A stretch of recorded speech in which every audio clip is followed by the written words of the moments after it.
Hello, it's Bernard Genge here, and a very warm welcome to this 1 hour or round about 1 hour webinar on the topic of secondary traumatic stress. So, as I said, my name is Bernard Genge, and if I may, I'll just start off with a very brief introduction to myself and how I got involved in this sort of work. So, I started off my career in the Royal Navy, and I was a medic in the Royal Navy, and I was serving before, during, and after the Falklands War. And as a medic, we were dealing with guys with physical injuries, but also with what we now know to be PTSD, post-traumatic stress disorder. Now, back then, we did not know what to do with them, really. We were medicating, giving sleeping tablets, antidepressants, things like that, and go away, take some holiday, come back, and you'll be fine. Harsh reality was many of them were not fine. We had guys who were unfortunately taking their own lives. But what we also found was that we had two people who could be exposed to the same trauma with a completely different outcome. One would go on a journey of self-destruction, and another one would go on a journey of self-discovery.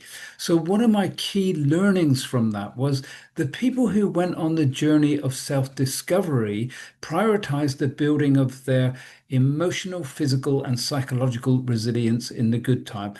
And psychological resilience is peace of mind, having a purpose, for example.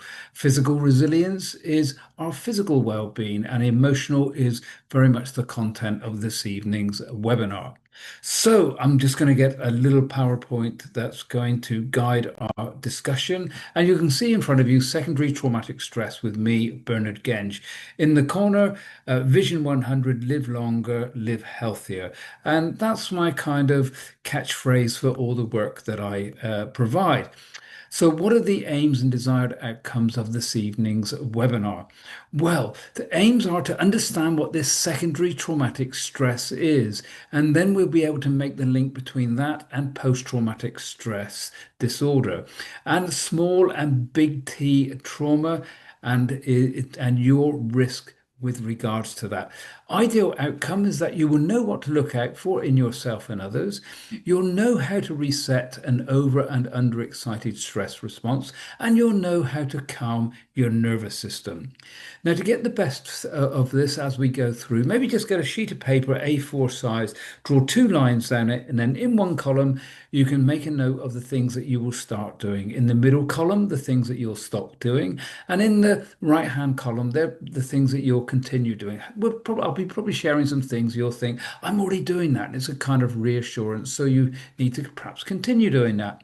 Please keep an open and curious mind as we go through this, as the easiest thing to do with this is just dismiss it or even worse, deny it. Emotional trauma is real. Now, with the hundreds of people I've worked with over the years, denial is very prevalent because the perception is it's uncomfortable to face our emotional trauma. So this is in some respects also a self-awareness webinar, as well as an emotional regulation one. Before we fully launch in, let's just clarify a few terms that are often bandied about, but they are relevant to what we discuss here. And these terms that I'm going to be sharing with you can lead to a big topic that we'll discuss today, namely secondary traumatic stress. Pressure. People talk about they're under so much pressure. And I think there's a very fine dividing line between pressure and stress. Pressure is an expectation we should do something in a certain way. Frustration is when there's an obstacle to achieving something we want to do, or even an obstacle to achieving a goal. Conflict, when two or more people or goals are incompatible and a decision needs to be made. There's more to it than that, of course, but you kind of get the gist. Life changes, readjustments to our circumstances in response to something significant.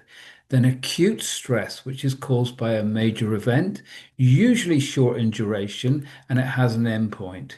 And then there's chronic stress, which is contact stress with no clear endpoint.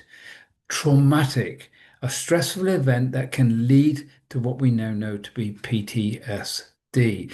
And episodic acute stress, stress caused by repeated stressful events. Think if you're working in the blue light services and you go to an incident and you see one traumatic thing and then another traumatic thing, and then you see the same tomorrow and the day after, and again next week. You're experiencing episodic acute stress. And this stress is just going to get built up and built up. And there's something also called disassociation, where we disconnect from our thoughts, feelings, and memories or sense of identity. Because again, the perception is it's uncomfortable to face that. So now let's launch in and begin to explore what trauma really is. Now, looking at the image here, we're all aware of physical trauma, but what about emotional? If we take a car accident, if the victims end up in A&E and the physical trauma is prioritized, but what about the emotional? How much attention is given to that? I personally feel not enough. PTSD, or as I prefer to call it, primary traumatic stress, secondary traumatic stress, and other psychological disorders are really a disorder caused by the environment and even lifestyle factors. If you take away the trauma, there is no depression or stress. So, for example, if a child is depressed because of a dysfunctional family environment, if you create good functioning in the family, the depression goes away. In a conflict or war situation, trauma is inevitable at times. But if you are shown how to release that trauma as soon as possible, that's key, after the event, and then placed in a supportive environment, the trauma goes away. Now, interestingly, there's also a known connection between unhealthy lifestyle factors such as leaky gut and depression, for example. So, if you change the diet and the lifestyle, it makes sense that the depression goes away. Now, why do I say that? Well, I think in the future, there's going to be two real root causes of physical and psychological chronic conditions. What we're talking about tonight, trauma, but also what's called leaky gut. You see, our gut wall is one cell thick. And if we eat a very unhealthy diet, basically stuff that comes out of factories that's got lots of chemicals in it and preservatives and stuff like that, it interferes with our gut microbiome. These are the healthy bacteria in our gut that keep the gut wall healthy. And with an unhealthy diet, that breaks down. It allows the gut to leak, and then bad stuff goes in, and it causes inflammation in the body, including the brain, and the brain barrier breaks down. And have a guess what? We get depression. So if we change that diet, the depression goes away. I make sure I have this discussion with everybody I ever work with. Now, if the Russians, Al Qaeda, or anyone else who doesn't particularly like us wanted to implant a society and environment, and I also have to say many workplace cultures upon us that was going to create an ever-expanding emotional health crisis, don't bother. We have saved them a job and we've done it for them. So why am I saying this? If you ever suffer with your emotional well-being or secondary traumatic stress, PTSD, anything like that, don't take it personally. It's not your fault. It's a fault of society that has evolved in recent years. And I don't need to remind you of the pressures faced while serving in your respective jobs. So next, we're going to look at two distinct types of emotional stress type trauma. And first of all, we're going to look at the big T traumas. And most of these are going to be pretty obvious as I put them up. You can just see them and read them. And we don't need reminding that these are big T traumas. They are big ticket. But these are the ones that I really want you to pay attention to.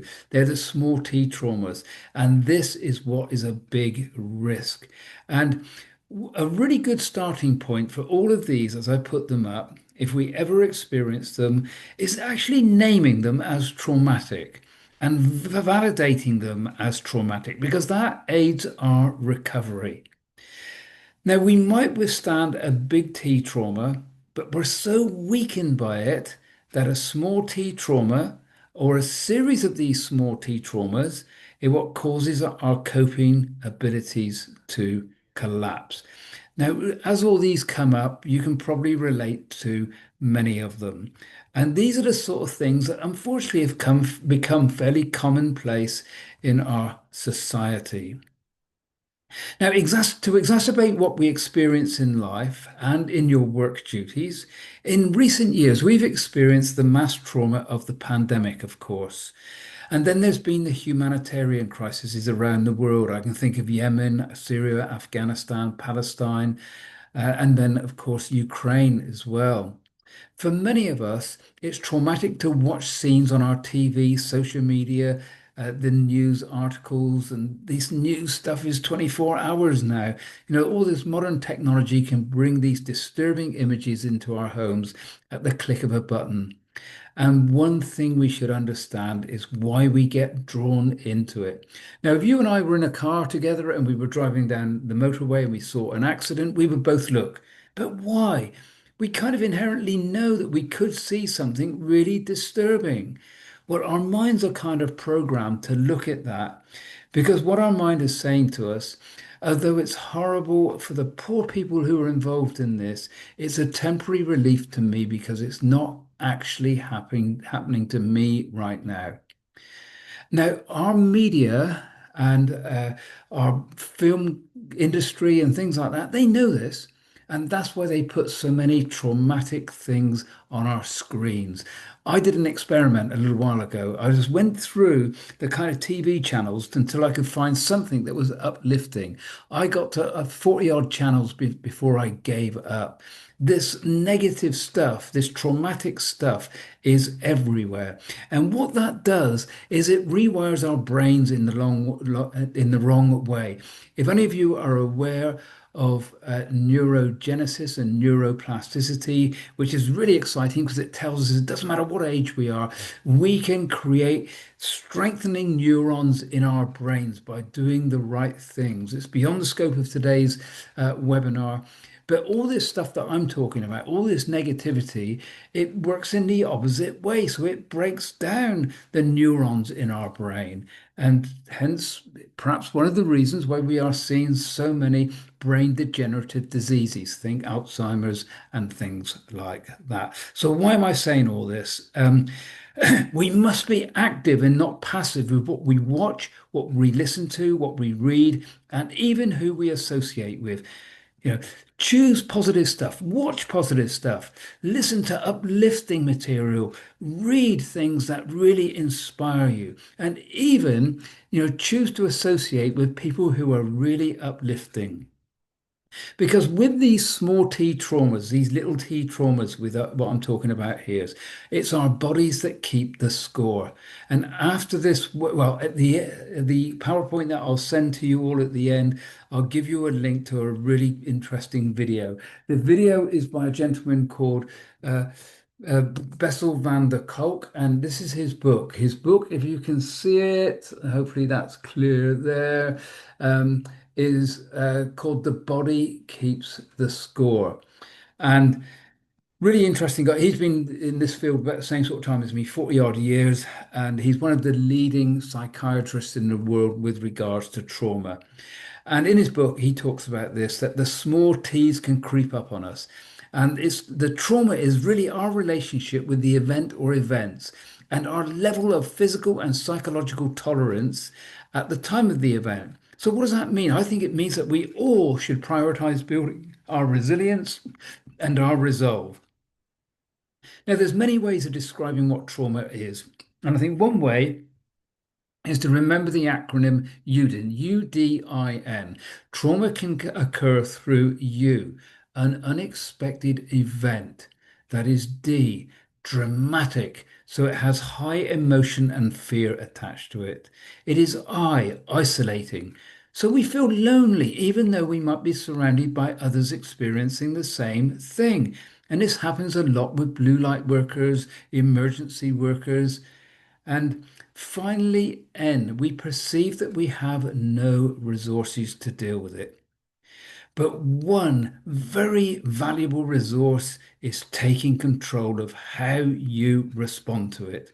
If we think about this, we can't necessarily control the unexpected event or events, but with knowledge of preventing and diffusing conflict, for example, being assertive, communicating, in an assertive way. We can make it less dramatic. And we can use another acronym, which is mine, called STOP. And I'll come back to that in a while. But that helps us to respond rather than react to things.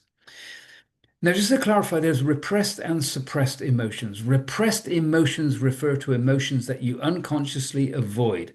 Suppressed emotions are feelings you purposely avoid because you don't know exactly how to deal with them. And both of these lead to trapped emotions in our bodies. Now, I'll let you read what's on the slide, and I'll just add to it in just a second. Just for a moment, please reflect on how many indirect exposures to other people's traumatic events that you have had in your career and your life. Have you ever thought about this and thought about these little T traumas that they need to be released? Really worryingly, many people don't even think about releasing the big T traumas either. They deny the fact that they're traumatized and they carry it with them, and it's going to cause them serious issues later on in life. So let's just delve a little deeper into this.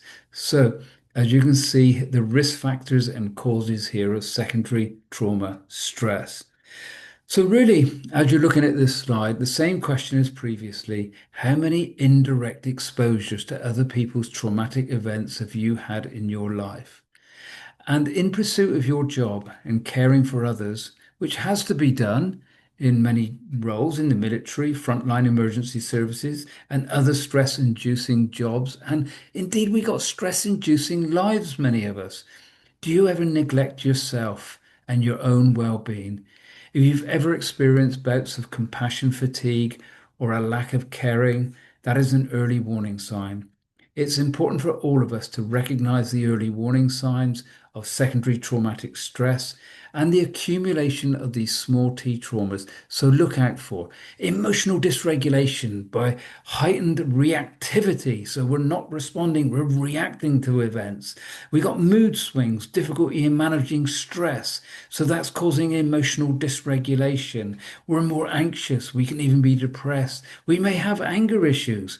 And all of this impacts our relationships and the way we function. Now, these accumulation of these small T traumas can erode a sense of self-worth, self-confidence, self-esteem. It can cultivate deep-seated feelings of inadequacy, shame, unworthiness, hindering our ability to assert boundaries and make good choices in life. The cumulative impact of these little T traumas can foster heightened anxiety, hypervigilance, and a pervasive sense of threat in everyday situations, very often when there is no real threat. We could struggle with intrusive thoughts, sleep disturbances, and a persistent feeling of unease or impending danger stemming from that past experience of the trauma, because as we said, it's lodged in our body. If, for example, in the past, a colleague trod on a landmine and lost a limb, if you ever see something on the ground in front of you that looks similar to that, where your mate lost his limb, you get anxious and you go into hypervigilance. I'm sure by this you can see how chronic anxiety can prevail. And all of this can lead to maladaptive coping mechanisms, substance abuse, too much alcohol, self-harm, eating disorders, because all of these things and more, they become a means of managing the overwhelming emotions or numbing the painful memories. Now, these behaviors, while initially serving as coping strategies, can perpetuate cycles of self-destructive patterns and further exacerbate mental and physical health challenges. If you resonate with any of what I'm sharing here, it's very likely that maybe you have emotional trauma trapped in your body in the form of those repressed or suppressed emotions, and that needs releasing. What is the goal? What are we looking for? Well, we are looking for good emotional well-being. Now, if you look at the picture here, let's just take one of them. Well, look at all of them, first of all, and how much of this is natural in our society. Does our society, does our media, does our capitalist values, do our politicians encourage all of this? Now, if we just take one, the bottom one, meaning and purpose.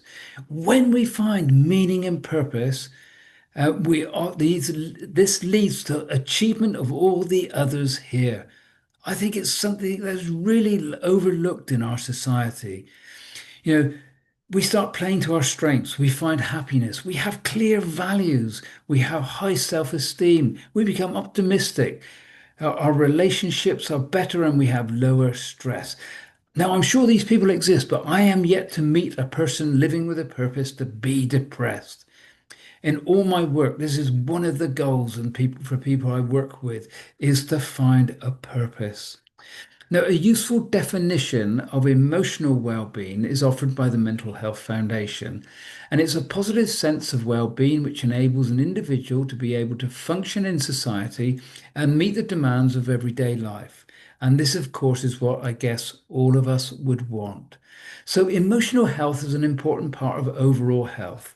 People who are emotionally healthy are in control of their thoughts, which come from our brain, our feelings that come from our heart, and these lead to our behaviors, good behaviors, and an ability to be able to cope with life's challenges. So people with good emotional well-being can keep problems in perspective. They can bounce back from setbacks, and all of this is what's known as emotional intelligence. But unfortunately, as I've hinted at, trauma pervades our culture and especially so in frontline emergency services, healthcare, the military. And what is important to us is where we sit on the trauma spectrum. And it's not necessarily what happens to us, it's what's inside of us and our current levels of physical, psychological, and emotional resilience. That will determine where we sit on that spectrum. Now, studies show that trauma unfortunately increases our risk for anxiety and depression by an astounding 400%. It's no wonder we live in a trauma prevalent society, and it can even lead to a 20-year reduction in lifespan. Now, all traumatic events are stressful, but not all stressful events are traumatic, if you understand what I mean. It again comes down to our resilience in those three key areas: physical, psychological, and emotional. And because trauma alienates us from our past and our true reality, so we distract ourselves with things like meaningless conversations rather than meaningful conversations, gadgets, endless mind-numbing TV, computer games, social media. And we lose an awareness of the moment and we become disassociated from living, let alone living a fulfilled and purposeful life. Coming back to the bottom one on the slide here. I think this alienation from the present and reality indicates the level of societal trauma because these distractions are so widespread. Now, in the town that I live in, I know a 68-year-old gentleman who I was talking to in town just recently. He always seems really emotionally regulated. He seems all the things that are on the slide in front of us here. And when I was talking to him last time, he said, "Do you know what?" He said, "I've never had a TV." He said, "I choose very proactively what I allow into my life, and I don't want that coming into my life." Really interesting. We need to face our traumas directly without any kind of denial or even any over-exaggerated sense of pain, because that will open us up to health and wellness in the future. So if we look at what we got in front of us here, we can see this, as I think, as an antelope running for its life. It is in fight or flight. In the case here, it's in flight. It is running for its life. Now, we have two parts to our nervous system, something called the sympathetic part of our nervous system. Think of that begins with S, that's our stress reaction, fight or flight. We have another part called the parasympathetic. Think that begins with para. If you're in a parachute, what does it do? It slows you down so you don't go crashing into the ground. And that's the part of our nervous system where we need to operate the most. Unfortunately, in our modern world, we're not doing that. We're operating in the sympathetic part of our nervous system. And we have three parts to our brain that are relevant here. Something called the hippocampus that stores memories. We have something called the amygdala, which is our fight or flight stress response, reaction, should I say. And we have the prefrontal cortex, which is responsible for executive functioning, where we make good decisions, good choices in life, and we practice good behaviors. Unfortunately, what happens is when we are faced with an event, something like we see in the slide here, We got the hippocampus that says, hold on a minute, scary event. The trouble is our brains are not good at perceiving the difference between a real and perceived threat. And it sends a message to the amygdala of our brain saying, go into fight or flight. So we got those two ganging up on the prefrontal cortex, which is our executive functioning, good decisions and all that.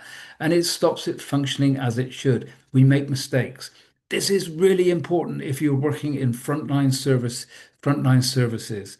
Now, could you imagine an antelope seeking revenge on a lion? Of course not. So why do we as humans get revengeful, seek retribution, get angry? Usually, the other person is expressing their anger and frustration because that is their coping mechanism and that is what is lodged in their nervous system.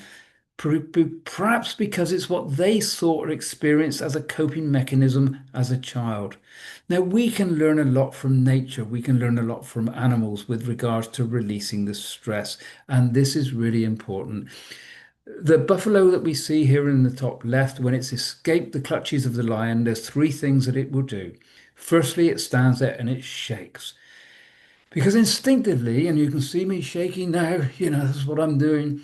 It does that because instinctively it knows it needs to shake itself from that sympathetic part of its nervous system, the fight or flight, into the parasympathetic rest or digest. Because it knows this is life or death for it. It needs to be on high alert for the next time. So it needs to be in relaxed vigilance. That's why when you see these animals in their pastures, they're not hyper vigilant, they're relaxed vigilant. They're ready to run away the next time. So that's the first thing it does. It shakes. The next thing it does is it goes back to the herd because it knows its safety in numbers, and also that interaction with the herd is very good, really good for helping process that trauma. And the third thing it does is it goes looking for the healthiest food it can get its teeth into because it knows it needs to build up its physical strength for the next time it has to run away from the lion. What do we humans do? Do we shake it out? I would suggest we don't. Do we go looking for the healthiest food? No. I think we'd maybe, if we've had a stressful day, open up a bottle of wine, get a takeaway, all the things that perhaps we shouldn't be doing. Do we go and seek support? Do we go and talk to people? No, often we will go and isolate ourselves. So I would suggest that unless we are living in an indigenous tribe where they instinctively know all this stuff, and they know how to process all this trauma. They would hold ceremonies, chant, and they will make the individual a hero and not a victim.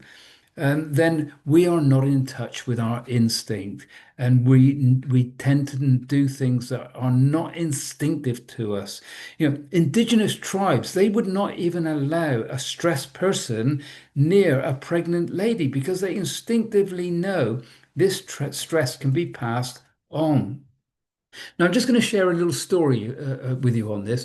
If you've heard of the name Gabor Mate, Gabor Mate has written some really, really good books. One is called Scattered Minds, and the other one called The Myth of Normal. A doctor who has specialized in trauma in his life. He became famous because he did some work with Prince Harry last year, I think it was. But his story, his story, which is really fascinating, he was born in Budapest at the time of the Second World War, and he was a baby. And on a certain day, he just would not stop crying.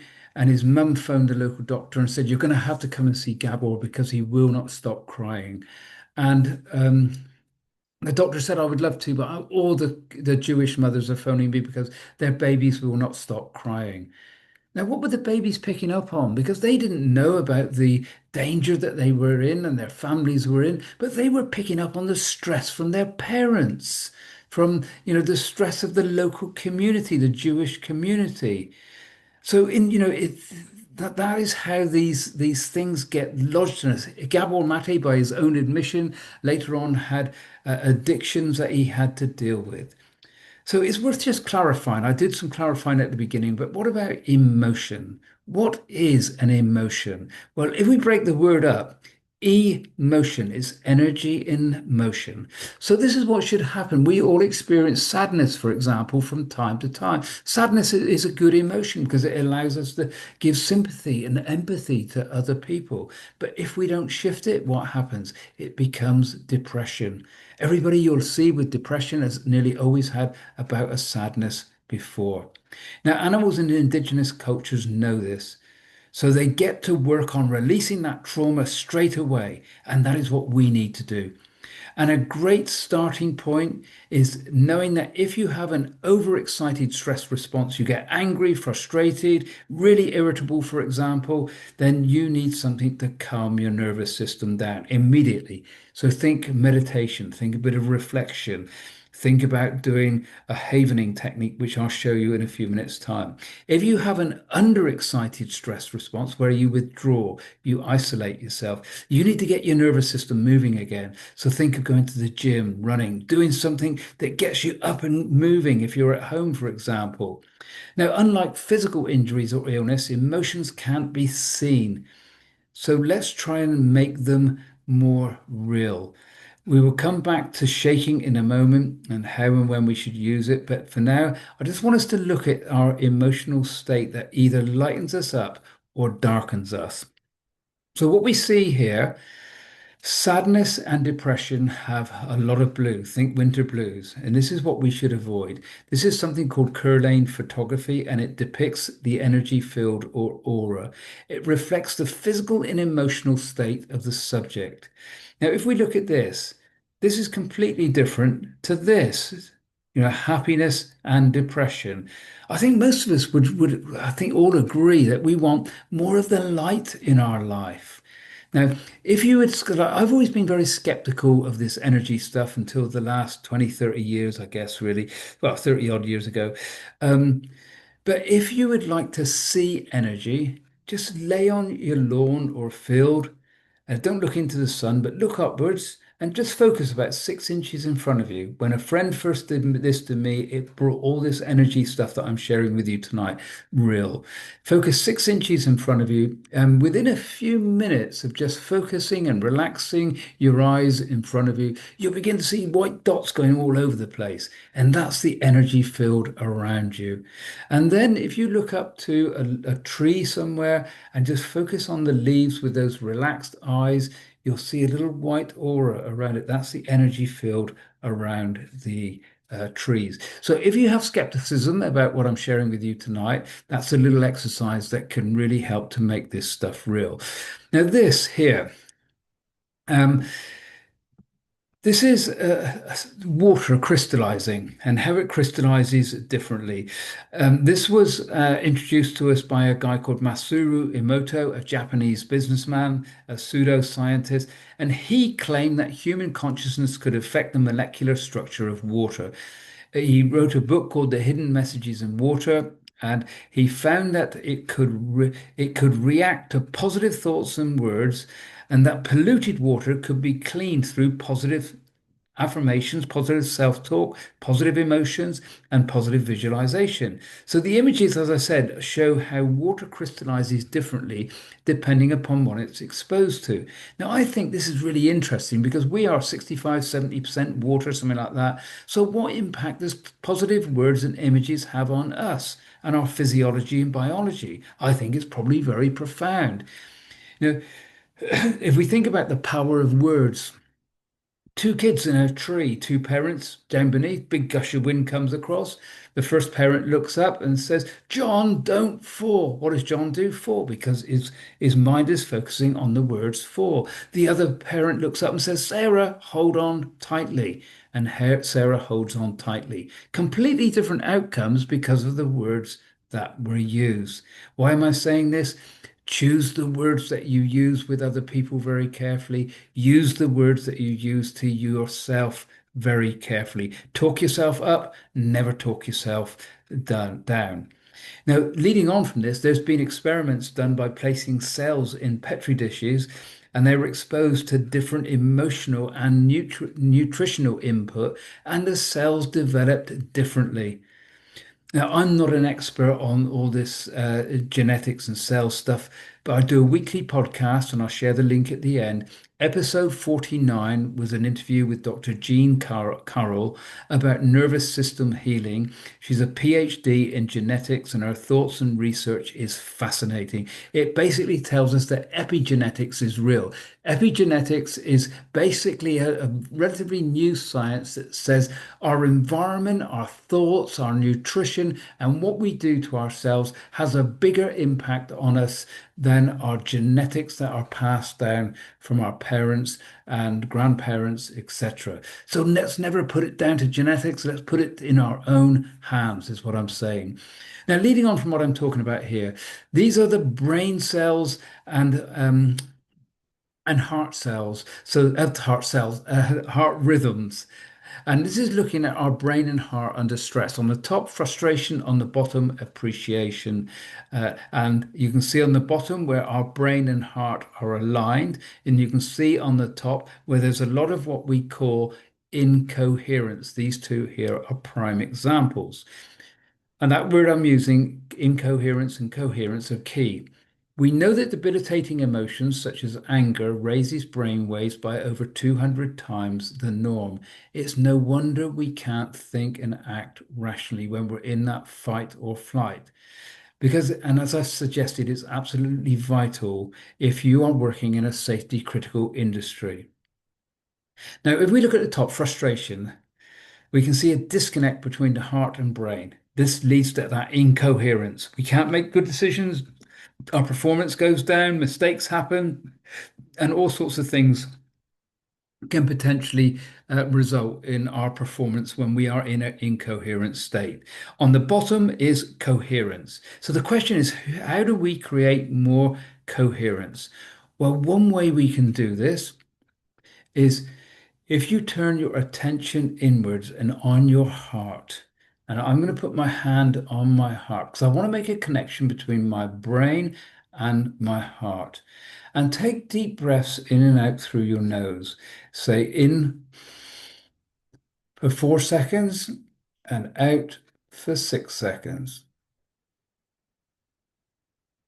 And do that for a good few minutes. If you're aware of something called the box breath, you can do that as well.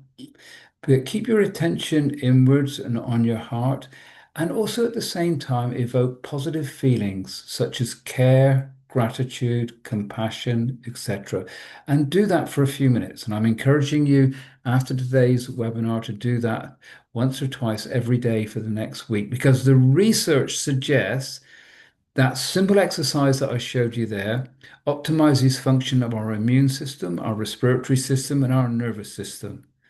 We'll also feel more joy, energy, and vitality. We'll become better at making decisions. And this is especially important to do as we age because DHEA, the real name is too complicated to pronounce, so I'm going to use the abbreviation. That's a hormone level that increases by 100% over a 30-day period by doing this regular heart-brain coherence. And this DHEA declines with age, which means we have lower estrogen, lower testosterone, and it needs to be high to keep us healthy and strong. Now, the studies also suggest creating this heart-brain coherence decreases the stress hormone cortisol by 23% and increases hormones related to immunity. Now, I find this exciting as it means we have the power to awaken and enhance important physical responses such as our immune system. Just think about this. If this was taught to us during the pandemic, and our politicians, rather than telling us how many people died every day, was teaching us how to do this to increase the effectiveness of our immune system. Now, something else you can do to create coherence is tomorrow morning or this evening when you go to bed, or tomorrow morning when you get out of bed. Tomorrow morning when you get out of bed, the first step out, set the intent that it's going to be a great day. Now, who says it's not going to be a great day? If you set that intent, maybe your mind will get working on it. Have a post-it note and write a post-it note and write on the post-it note your positive emotion of the day. So, for example, tomorrow morning it could be gratitude. You clean your teeth, you're doing dental hygiene, you're going to practice emotional hygiene and focus on gratitude. Right, first thing in the morning, start thinking about the things that you can be grateful for. You'll probably think of the obvious, your family, the fact that you've got a roof over your head. But the more you focus on gratitude, the more your consciousness will expand, and you'll think about the things that we maybe take for granted. That we live in a country that's not war-torn, we have plenty of clean drinking water, food is plentiful, and so on and so on. And these positive emotions, proactively bringing them into our lives, they help to wire our brain in the right way, and they also help us to create this coherence. And also, maybe just build into your day, every day, 5 minutes of reflection time. Now, to do all of this, internalize what I call the stop command. The stop command is S stop, T think, O observe, and P plan. And I'll come back to that in just a moment. Now, in my group coaching sessions, I do a lot more on this sort of stuff. I just want to give you a little insight on this webinar. Now, my key message here really is when we need coherence the most in highly charged times, it's when our body naturally reacts in the opposite way. So we need to proactively bring coherence into our life so we can call on it when we need it. Incoherence not addressed leads to chronic stress, and that leads in turn to chronic illness. So we need to learn to calm the mind and body when stressed. There's a very good link on the bottom here. I'm going to send out the PowerPoint afterwards. You can click on that. HeartMath are the pioneers with this coherence research, and some of their work, the stuff on their website is really interesting. Now, I'm going to give you a little demonstration on this havening technique in a moment. Now, I came across this many, many years ago, written in an article by Paul McKenna, the stage hypnotist. And when I read it, I dismissed it because it was just too simple. I thought something as simple as this is not going to help us process trauma. It's not going to help us regulate our nervous system. But havening, what I later found out, because I heard so much more about it, I looked into it myself and got qualified in it. It involves no medication, no talking or prolonged exposure, and can be used by any of us anytime. I always think of the Martini advert, anytime, any place, anywhere. So it's really well worth a go. Now, to Western eyes, to experience long-standing problems resolve and disturbing memories fade into the irretrievable past can be astonishing. But I think if we can begin to believe in the unbelievable and with an open mind be astonished by the astonishing, then these things can really help us. And I'm going to give you a little demonstration in a minute. The havening technique is very powerful for stress, overwhelming emotions, mental blocks. It's based on research, and with a group of volunteers, all of them were able to boost their self-esteem, concentrate better, eliminate worry, and let go of disturbing thoughts. And nearly all of them were still benefiting from those changes 2 months later, and it's been successfully used for depression and anxiety. Now, its founder, Dr. Ronald Rudin, said that the anecdotal evidence around the technique is so beyond clinically significant that it is almost not necessary to do these studies. And with havening, it basically talks to the operating system of our brains, something talking alone can't reach. So when we experience a traumatic events, they get coded in our brains by forming nerve connections and forming what is called gamma waves, which are high frequency. And that gets stored in the brain to protect us in the future. Now, what havening does is it unlocks it by triggering slow moving delta brain waves. Think of when you're in a deep sleep, those sorts of brain waves. And it decodes the trauma with delicate touch in areas that intuitively help us relax. So it works for past psychological emotional trauma or with the daily stresses we are exposed to in life. It helps to regulate our mind and body and create that coherence I spoke about a few minutes ago. So stressful events, they're stored in the brain and body in such a way they try to prevent us going anywhere near a similar threat, which is either perceived or real in the future. But the problem with this is it deters from sound decision making because it's stored as a traumatic memory, and what makes it a trauma is its permanence there. It is why in the future, if we are exposed to anything similar, it can strike fear or panic in us. Now, havening has been used successfully with people who've been traumatized in 9/11 to the degree that people who were in the building at the time and afterwards could describe it as seeing it on a film. I think it's a very exciting neuroscience development. Now, I mentioned stop. Stop, think, observe, plan. So you're exposed to a trauma and that you're feeling really anxious about something. Stop. And I would suggest in introducing a small s after the first S. The first S is stop. And if any of you have got like the Help the Heroes bands or something like that, you're exposed to a traumatic event, stressful event, you're feeling really anxious, maybe just slap the band against your wrist, and that's an indication to stop, which means stop. Then the small s is shake, like the animals do. Just shake, just shake your nervous system. You're saying to yourself, I need to shake myself out of this stress and anxiety kind of thing. And then think, which is engaging the brain. Think, what is it that I am feeling so stressed about? What is it that the other person has said or done is making me feel so angry or frustrated? So that's engaging the brain. And then observe the situation, maybe rise above it and look down, and just observe how you are feeling. I would suggest if you're feeling anxious, angry, frustrated, you're feeling really tense. So you're observing that. That's connecting with the feeling. Remember what I was talking about? Coherence, connecting the brain and the heart.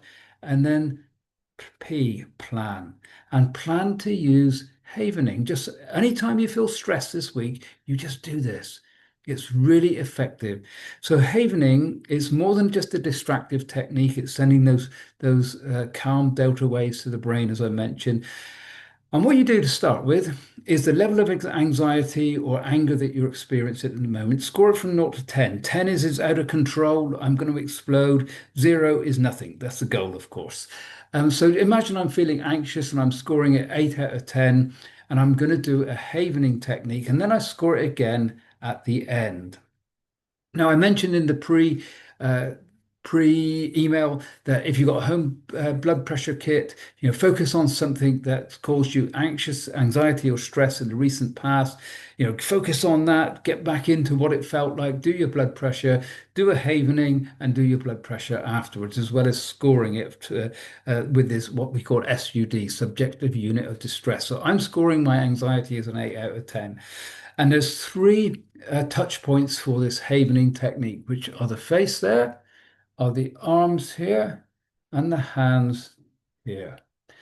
And I'm only going to do them down, say, from 100 down to 70. But what I would usually do is 100 down to 0, do the scoring again. So I was 8 out of 10 as the level of anxiety. And hopefully it's come down to, say, 7 out of 10 or 6 out of 10. And I do it again and get it from 6 out of 10 down to 4 out of 10. Do it again. And I go from 4 out of 10 to 2 out of 10. And before I know it, this has only taken me 10 minutes or so. That thing that was causing me anxiety to start with is causing me no level of anxiety whatsoever. So this is how it would work. And I usually do sort of 10 at a time on each area. So I start at 100 and I count down. And as I count down, I'm just with my voice allowing myself to get more and more relaxed. So I'm just going to get my microphone a little bit nearer to me so that you can hear me as my voice gets lower.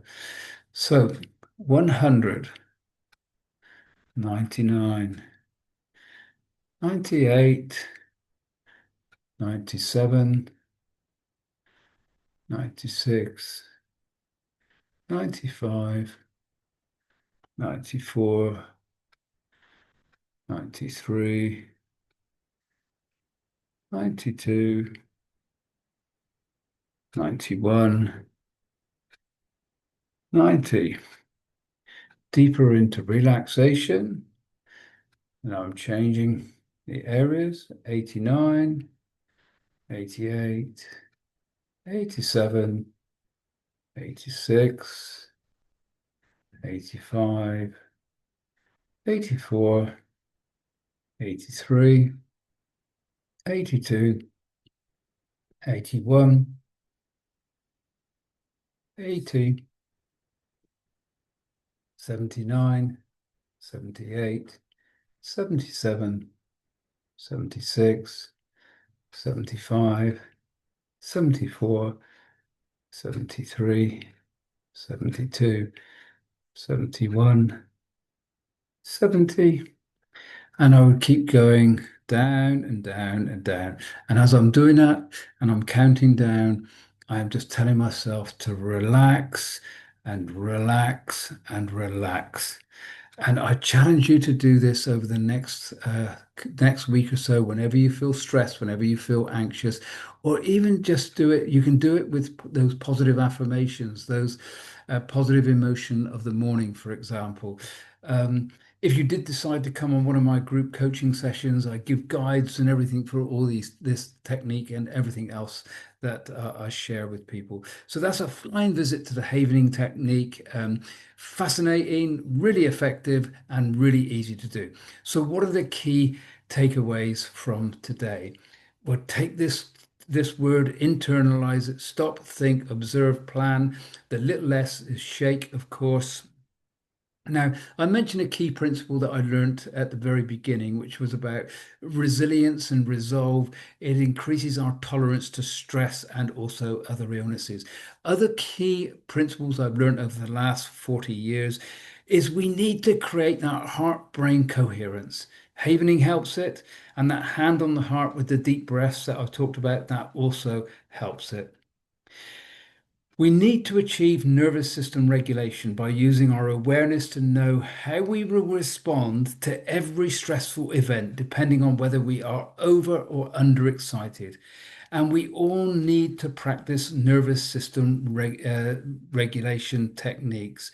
I tend to use a combination of kinesiology and questions. So, for example, I will use the right questions that ask whether yoga, meditation, Tai Chi, and other things, if they're right for you. And we get answers using using kinesiology. We get answers from your body as to which ones are going to be best for you. Saves you a lot of money, wasting money on things that are not right for you, and it helps you to get to the things that are really going to help you. Now, bonus tip. If any of you experience flashbacks or sudden rush of emotions such as fear or anxiety, I'm just going to take the slides down as I demonstrate this to you. This is a really simple one to do. So if you're in an environment where you can't perhaps do the havening technique, if you can see my hand here, the knuckle point between the little finger and that's the ring finger, isn't it? Yeah. And this bit here, this is the Meridian line, and that's the energy line. It goes direct to the amygdala part of our brain. That's the fight or flight part of the brain. So you're feeling anxious, you're feeling stressed, either just tap that bit in there. And as you do that, you'll begin to feel yourself relax a little bit, or just do that. Now, I'm holding my hand up so you can see what I'm doing here, but you can do it out of sight so nobody else can see you as you do this.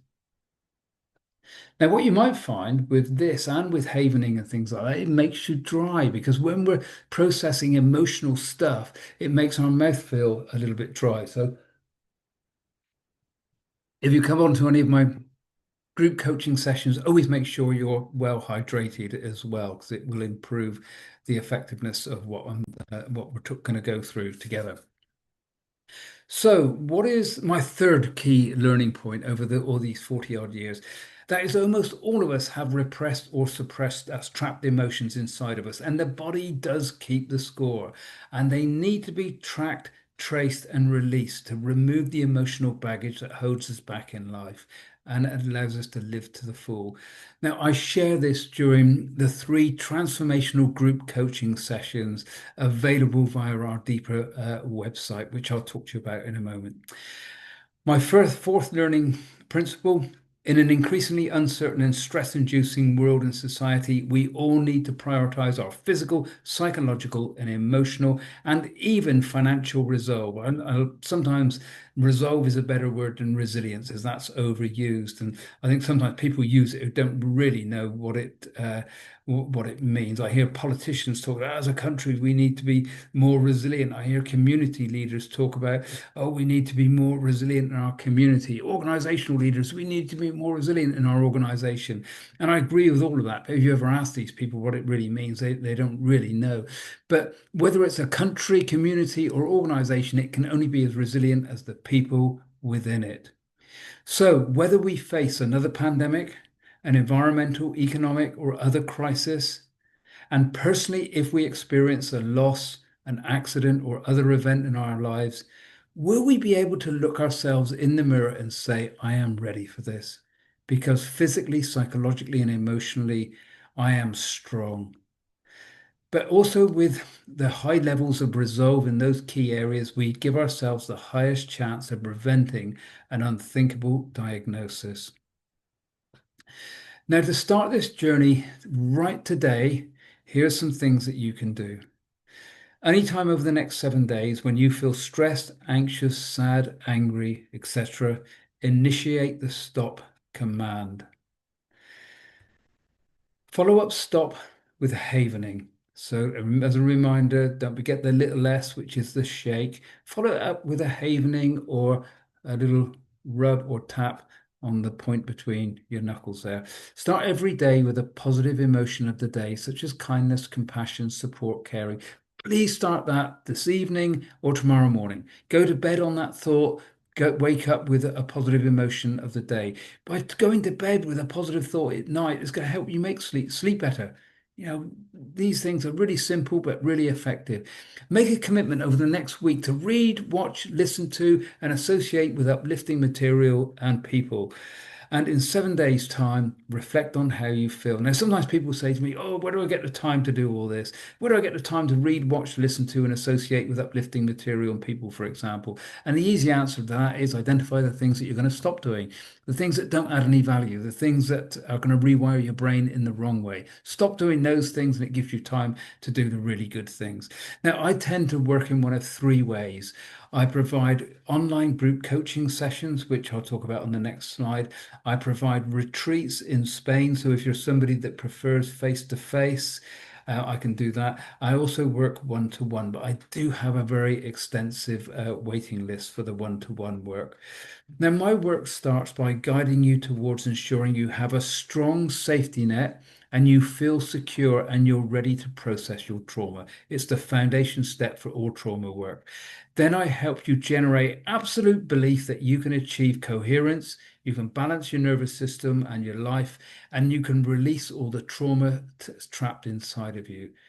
That belief, if you've ever heard of the placebo effect, it helps you lessen the healing time, so you have less contact time with me. It makes your investment a lot better value for money, for example. But also on the second stage, I discuss diet and things like that because I don't want to be helping you at one end and then it's all coming out the other end. Think of a bucket. I can be giving you lots and lots of techniques to regulate your nervous system and things like that. And if you've got the leaky gut and toxins going to your brain, and you still feel depressed, you'll be thinking, oh, this stuff isn't working. But if we can heal your gut and heal your nervous system, we've hit a winning combination.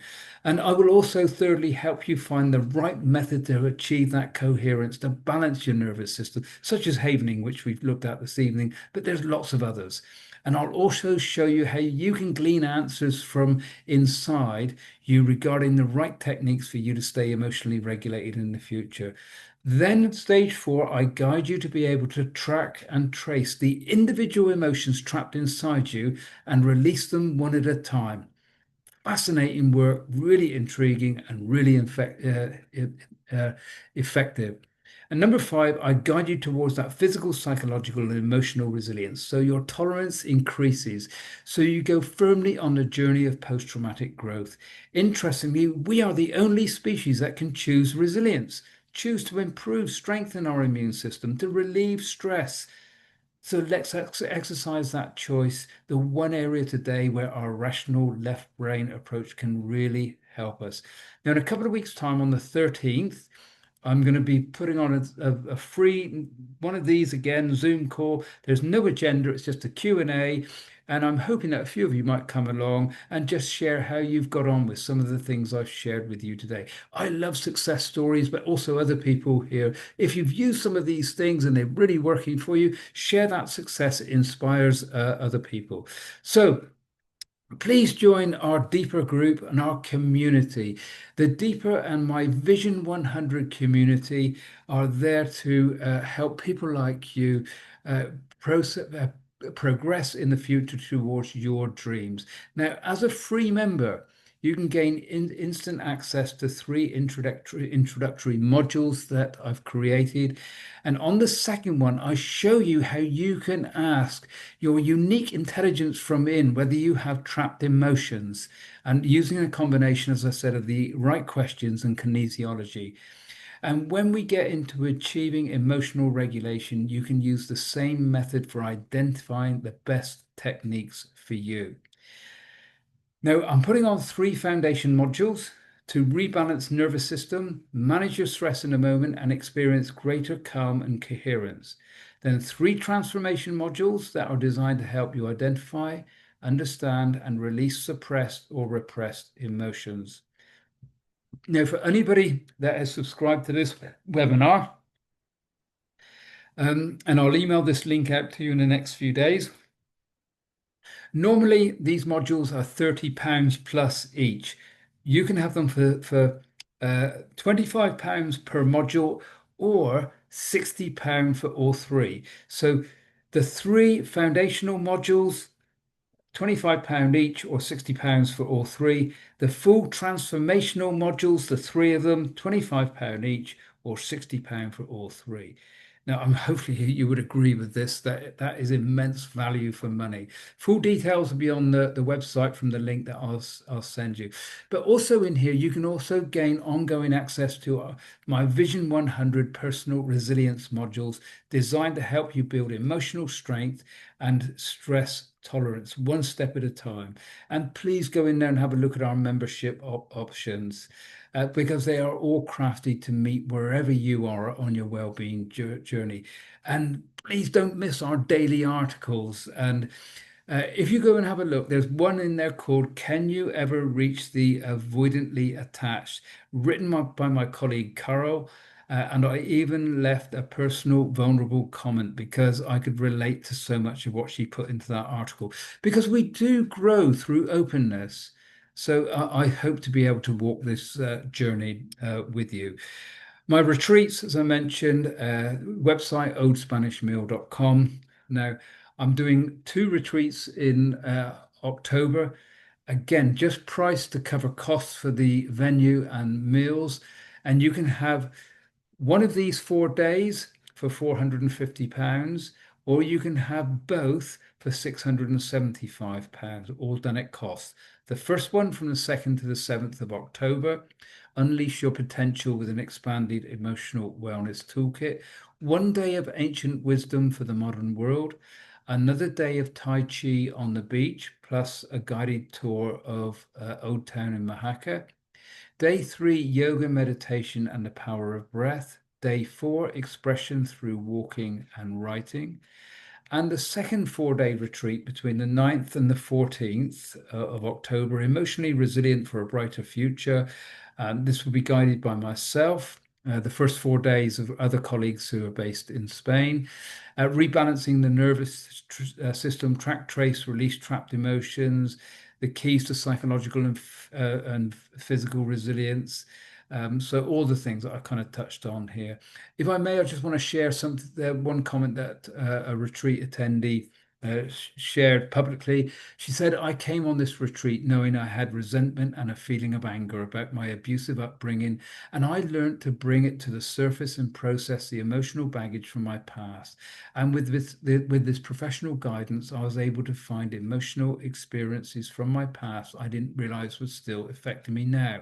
It was mind-blowing, and the Oatmeal Retreat is so suitable for this work as it's remote, peaceful, and the lovely healthy food was a real bonus.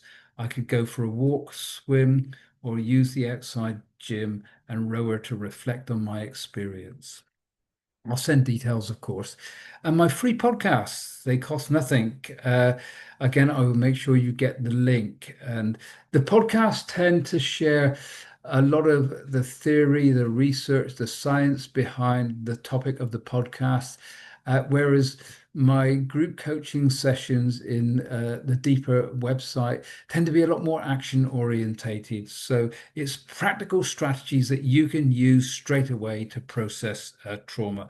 And then there's some really good links that you can use as well. So that brings me to the end of this evening's webinar. Thank you ever so much for listening. I really appreciate you being here. I will follow up with an email with all of what I've promised this evening and a copy of the PowerPoint as well. Once again, thank you ever so much for listening, and I look forward to connecting with you again in the very near future. Thank you.